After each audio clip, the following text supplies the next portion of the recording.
बातों से नहीं आता बदलाव। सोच से बदलती है दुनिया, बदलते वक्त के साथ बदलनी होती है सोच।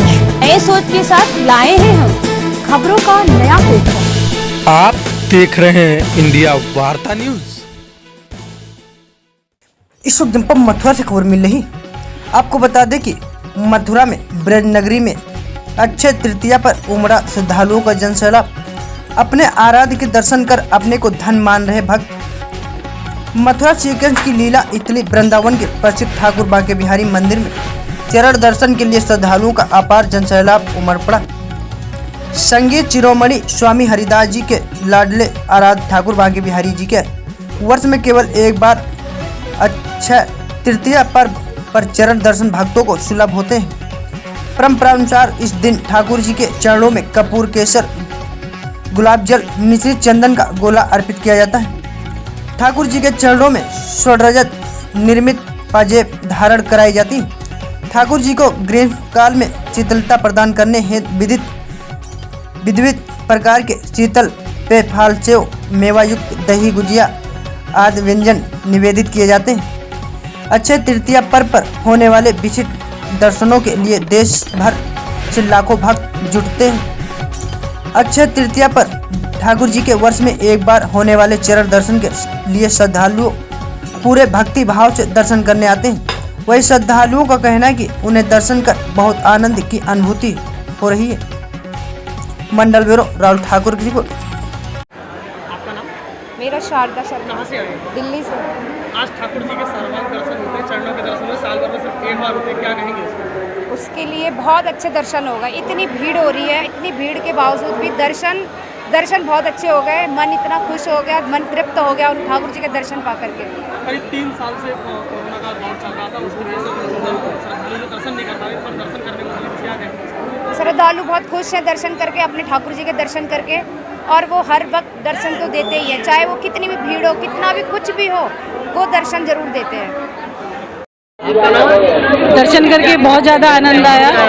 मैं दिल्ली से आई हूँ। आज अक्षय तृतीया का पर्व है और बिहारी जी के चरण दर्शन करके ऐसा लगा बहुत आनंद की प्राप्ति हुई है। बहुत दिनों से इस दिन की प्रतीक्षा कर रहे थे कि आज आएंगे आज आएंगे। आज सारा काम छोड़ के पहले यहीं पे आई, बहुत अच्छा लगा।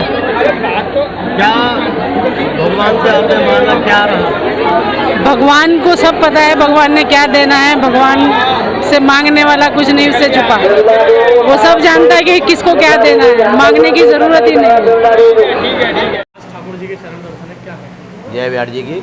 ज्ञानंद किशोर गोस्वामी बांके बिहार जी मंदिर से बोल रहा हूँ। बिहार जी के जो आज चरण दर्शन हो रहे हैं, साल में एक ही दिन होते हैं। यहाँ के ब्रजवासियों को वृंदावन छोड़ के बाहर ना जाएं, इसलिए ठाकुर जी के चरणों का दर्शन हो रहा है। क्योंकि बद्रीनाथ के ही आज जो है पट खुलते हैं, उसी फल की प्राप्ति यहाँ ब्रजवासियों को प्राप्त हो और बिहार जी के चरणों के दर्शन मात्र से। ये आज जो है ठाकुर जी के अंग पर सवेरे चंदन लगाया जाता है और शाम को यहाँ पे जो है ठाकुर जी का सर्वांग दर्शन होता है। सुबह चंदन इसलिए लगता है क्योंकि सूर्य की जो है वो किरण लग के ठाकुर जी को गर्मी ना लग जाए, ठाकुर जी को ठंडक दी जाए। छोटा बच्चा है हमारा बिहारी जी, बाल अवस्था का रूप है। ठाकुर जी को चंदन लगाते हैं, चरणों में चंदन का गोला रखते हैं और ठाकुर जी के बक्षस्थल के अंतर्गत में यहाँ पर जो है राधा रानी का दर्शन है, जिसका दर्शन करने के लिए इतनी भीड़ जो है उमड़ के आ रही है। हमारी जो लाडो है राधा रानी, वो ठाकुर जी के बक्षस्थल में है। बगल में जो है वो तो गद्दी सेवा है हमारे यहाँ पर। जो ठाकुर जी ने जिस समय सेवा जगन्नाथ जी को सौंपी है स्वामी महाराज जी ने, उस समय जगन्नाथ जी ने हाथ जोड़ के प्रार्थना करी है कि प्रभु आपको तो मैं एक लंगोटी में रख लूँगा, राधा रानी के लिए 16 श्रृंगार चाहिए। और किसी भी हमारे कुल के अंदर में किसी का भी अगर मन के अंदर में कोई भी गलत विचार आ गया तो पूरा कुल का नाश हो जाएगा। इसलिए हमको केवल आपकी ठाकुर जी की सेवा, तो ठाकुर जी ने राधा रानी को अपने अंगीकार कर लिया है। उसका जो दर्शन है राधा रानी का, वो आज के दिन होता है भक्तों को।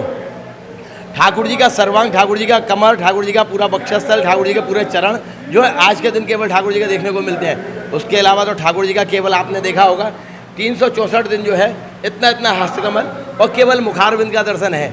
आज ठाकुर जी के अंग पर कोई भी वस्त्र नहीं है, केवल एक पीताम्बरी, नीचे मुक्टा पहनते हैं और पाजेब पहनते हैं। पाजेब मतलब राधा रानी को पहना रहे हैं, चंदन जो है वो ठाकुर जी को लगा रहे हैं, उसी का ये दर्शन है। और आज के दिन ठाकुर जी का जो मुख्य भोग है वो सत्तू का भोग है। सत्तू जौ का, चने का और गेहूं का भून के भाड़ में और छान छून के उसका पिसाई हो गया, उसका सत्तू का भोग लगता है। पूरब में बहुत चलता है और यहाँ ठाकुर जी आज के दिन सत्तू का भोग लगाते हैं। ये शीतल प्रधानता है, फल, शरबत, ठंडाई ये ठाकुर जी को अर्पण करी जाती है। आज के दिन ठाकुर जी के जो भी चरणों के दर्शन कर रहा है उसको बद्रीनाथ के दर्शन करने मात्र की फल की प्राप्ति प्राप्त हो रही है। कोई ब्रजवासी को ब्रज छोड़ के जाने की ज़रूरत नहीं है, क्योंकि भगवान ने, श्री कृष्ण ने अपने बाबा नंद बाबा और मैया जब चल दिए कि हम जा रहे हैं तीर्थ करने के लिए, तो सबरे तीर्थों को भी यहीं पर बुला लिया है। बाबा को जाने ना दिया। बद्रीनाथ, केदारनाथ ये सब ब्रज 84 को उसके अंतर्गत में बैठे हुए हैं। जहाँ आपके गंगा सागर है, कोई भी तीर्थ है, वो सब श्रीधाम ब्रज के अंदर में बैठे हुए हैं। और ये श्रीधाम जो वृंदावन है वो ठाकुर जी का, राधा रानी का क्रीड़ा स्थली है, जहाँ पर आप आनंद ले रहे हैं, ठाकुर जी का दर्शन कर रहे हैं। जय जय श्री राधे, जय बिहारी जी की।